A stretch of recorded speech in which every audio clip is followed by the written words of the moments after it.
আসসালামু আলাইকুম সবাইকে। আশা করি সবাই ভালো আছেন। তো দেশের বাইরে এটাই হচ্ছে আমার প্রথম রমজান। হাজার হাজার মাইল দূরে, পরিবার থেকে দূরে এবং প্রিয় বাংলাদেশ থেকে দূরে। তো জার্মানিতে হচ্ছে একদিন আগে রোজা হয় বাংলাদেশ থেকে। তো আমি গত রাতে সেহরি খেয়েছি এবং সেটা আমার একা একা খেতে হয়েছে। তখন আমি বাবা মাকে খুব বেশি মিস করেছি, কারণ দেশে থাকতে কখনোই এমনটা হয়নি। তাদের সাথে আমি একসাথে সেহরি করেছি এবং কিছুক্ষণ পরে ইফতার হবে। তো তাদেরকে ছেড়েও আমার ইফতার করতে হবে। দেশে থাকতে এমন কোনো দিন হয়নি যে প্রথম রমজান আমি বাইরে ইফতার করেছি। যত দাওয়াত থাকুক, যত বড় আয়োজন থাকুক না কেন, প্রথম রমজানটা আমি বাবা মার সাথে দেশে বসে একসাথে করেছিলাম, সবার সাথে মিলে।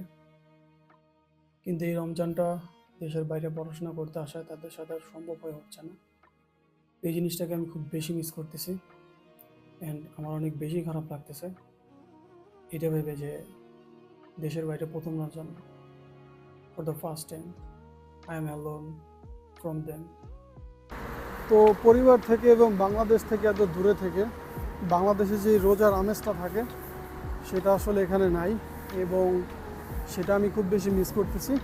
এবং মাঝে মধ্যে মনে হয় যে দেশের বাইরে পড়তে আসাটা মনে হয় ভুল ছিল, কারণ কাছের মানুষদেরকে এত দূরে রেখে তাদেরকে খুব বেশি মিস করাটা, অনেক স্মৃতিচারণ করাটা।